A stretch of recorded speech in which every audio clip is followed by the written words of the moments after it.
তালু পরিষ্কার করতে হবে। প্রথমে আমরা বাম হাতের তালু পরিষ্কার করব। এরপর সেম ভাবে একই পদ্ধতিতে আমরা বাম হাত বাকি নিয়ে ডান হাতের তালু পরিষ্কার করব। এরপরের ধাপে আমাদের ডান হাত দিয়ে বাম হাতের উপরের পৃষ্ঠায় ভালো মতন ঘষে নিতে হবে। এরপর পরের ধাপে ডান হাত দিয়ে বাম হাতের প্রতিটি আঙ্গুলকে ভালো মতন পরিষ্কার করে নিতে হবে।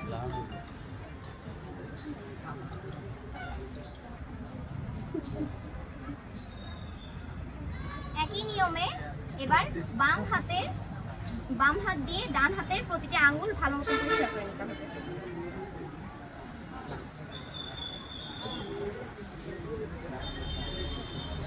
শেষ ধাপে আমাদের হাত দুটোকে আবার ভালো মতন সাবান দিয়ে মাখিয়ে নেওয়ার জন্য কবজি পর্যন্ত ভালো মতন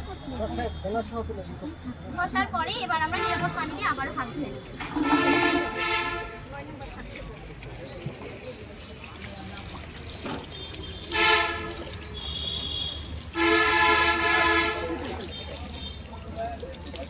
এইবার আমাদের হাত পরিপূর্ণভাবে জীবাণুমুক্ত।